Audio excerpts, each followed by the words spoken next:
Hello everyone, সবাই ভালো তো? Welcome to my YouTube channel coder India. তোমাদের সামনে আমি বিমল মাইতি আজকে শুরু করতে চলেছি সি প্রোগ্রামিং এর একটি নতুন ভিডিও নিয়ে। তো ভিডিও শুরু করার আগে বলে দিই, যারা যারা আমাদের টেলিগ্রাম গ্রুপটিতে এখনো জয়েন করেনি, join our Telegram group for easy access to notes and latest update. So without wasting any time, let's start. तो चलिए शुरू करते हैं।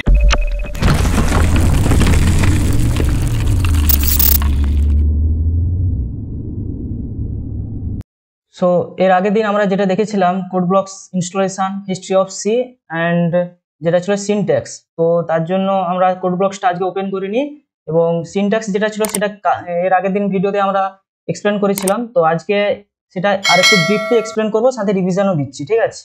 তো যেটা ছিল সিনট্যাক্সটা আমি লিখে দিয়েছিলাম, তো এই সিনট্যাক্সটা একটি নোট প্যাডে গিয়ে আমি এটা এক্সপ্লেন করছি।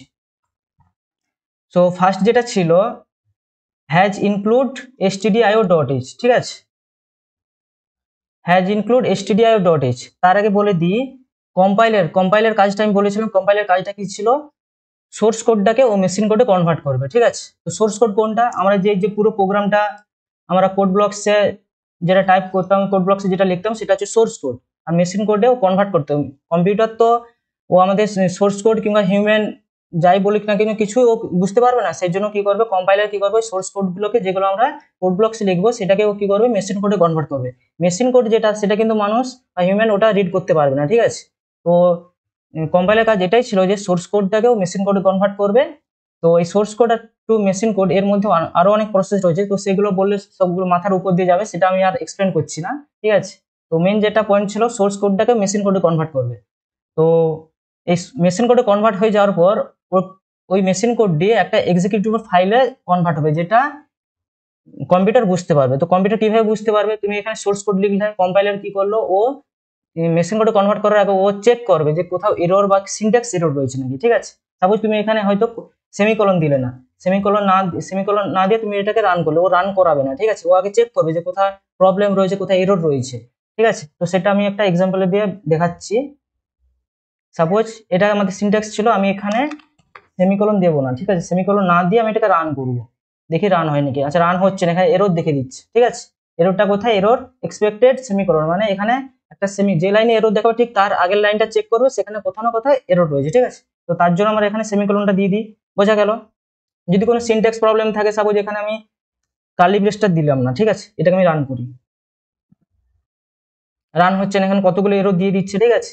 তো কম্পাইলের কাজ এটাই, ও চেক করবে, ও মেশিন কোডে কনভার্ট করার আগে চেক করবে যে কোথায় প্রবলেম আছে নাকি। তবে যদি প্রবলেম না থাকে ও কি করবে, মেশিন কোডে কনভার্ট করে দেবে, ঠিক আছে? ওই মেশিন কোডটি আবার এক্সিকিউটিভ ফাইলে কনভার্ট হলো, তাহলে কম্পাইলের কাজ তো এটা হয়ে গেল। দেন আবার কি করবে, একটা এক্সিকিউটিভ ফাইলে ওটা কনভার্ট হয়ে যাওয়ার পর যখন হয়ে যাবে, অপারেটিং সিস্টেম কি করবে, অপারেটিং সিস্টেম ওই ফাইলটাকে রিসিভ করবে। কোন ফাইল? এক্সিকিউটিভ ফাইলটা, ঠিক আছে? ওটাকে রিসিভ করবে, রিসিভ করে ও পুরো কোডটা কিন্তু এক্সিকিউট করবে না, যেটা মেন ফাংশনের মধ্যে থাকবে। মেন ফাংশনের মধ্যে কি কি রয়েছে? এই প্রিন্টএফ, রিটার্ন, এইগুলো, ঠিক আছে? এই প্রিন্টএফটা এটা কি করবে, ও এক্সিকিউট করবে। তো এক্সিকিউট করলো, তাহলে ও একটা সময় দেখো স্টপ হতে হবে। তো সেটা কিভাবে হবে? আমরা এই মেইন ফাংশনের মধ্যে রিটার্ন জিরো পাস করব, ঠিক আছে? তাহলে রিটার্ন জিরো যে পাস করব, জিরোটা কি? এক্সিটের স্ট্যাটাস। তাহলে অপারেটিং সিস্টেম যখন জিরো পাবে ও কি বুঝে নেবে যে এটা কোডটা এতটা, এখানে কোডটা ফিনিশ, ঠিক আছে? তাহলে জিরো স্ট্যাটাস পেলে প্রোগ্রামটা এক্সিট করবে। এক্সিট করে আমরা প্রিন্টএফের মধ্যে যেটা লিখবো, টেক্সটের মধ্যে কার্লি ব্রেস দিয়ে, সরি, প্রিন্টএফের মধ্যে যেটা ডবল কোটেশনের মধ্যে লিখবো সেটা কি প্রিন্ট করবে, ঠিক আছে? শুধু কি টেক্সট প্রিন্ট করবে না, আরো কিছু রয়েছে, ভেরিয়েবল প্রিন্ট করবে, ভ্যালু প্রিন্ট করবে, নাম্বার প্রিন্ট করবে, ঠিক আছে? তো সেগুলো পরে আসছে, এখন যেটা আছে সিনট্যাক্স, তো সেটা আমি এক্সপ্লেন করছি। তাহলে জিরোটা হলো এক্সিটের স্ট্যাটাস। তাহলে এখানে তার আগে যেটা বলছিলাম ইন্ট, এই ইন্ট এখানে দেবো কেন, ঠিক আছে? ইন্টটা দেবো কারণ যে রিটার্ন জিরো, জিরোটা কি? জিরোটা একটা ইন্টিজার ভ্যালু। আচ্ছা, এই ইন্টিজার, ফ্লোট, ঠিক আছে, এগুলো পরে বোঝাচ্ছি পরের ভিডিওতে, কারণ এখন ইন্টিজার জাস্ট ভ্যালু ওয়ার্ডটা শুনে রাখো, পরে ওটা বুঝতে পারবে যে ইন্টিজার কি, ফ্লোট কি, ডবল রয়েছে, ঠিক আছে? অনেক কিছু ডেটা টাইপস রয়েছে।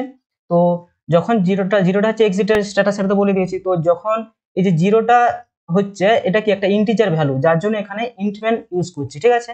দিয়ে আবার কার্লি ব্রেস দিয়ে আমার কোডটা শেষ। তো এটা হচ্ছে প্রসেস, যে কোডটা কিভাবে কাজ করবে, ঠিক আছে? শুধু আমরা কোড লিখে দেবো ডাইরেক্ট কম্পিউটার বুঝবে, এটা তো নয়, তার একটা প্রসেস রয়েছে। তো প্রথমে বলেছিলাম যে মেশিন কম্পিউটার জিরো ওয়ান ছাড়া কিছু বোঝে না, বাইনারি ডিজিট, বাইনারি ভ্যালু একমাত্র বোঝে, ঠিক আছে? তো এটা ছিল আগের ভিডিও, সাথে রিভিশন দিলাম। তো আজকে যেটা ভিডিও হবে আমরা আউটপুট করবো, ঠিক আছে। তাহলে আমি কি বলেছিলাম, প্রিন্ট এর মধ্যে যাই লিখবো আমরা কনসোলে আউটপুট দেবে, ঠিক আছে। তাহলে প্রিন্ট এর মধ্যে আরো কিছু আমি ট্রাই করি, সাপোজ হ্যালো ওয়ার্ল্ড, এটা প্রিন্ট করব, সেভ করব, দিয়ে এখানে রানের যে অপশন আছে এখানে এরর দিচ্ছে, ঠিক আছে। বলছিলাম যে এরর যদি কোনো প্রবলেম থাকে কম্পাইলার সেটা চেক করবে, ঠিক আছে। তো সেই জন্য এরর এখানে সেমিকোলন না দেওয়ার জন্য ওখানে এরর দেখাচ্ছে।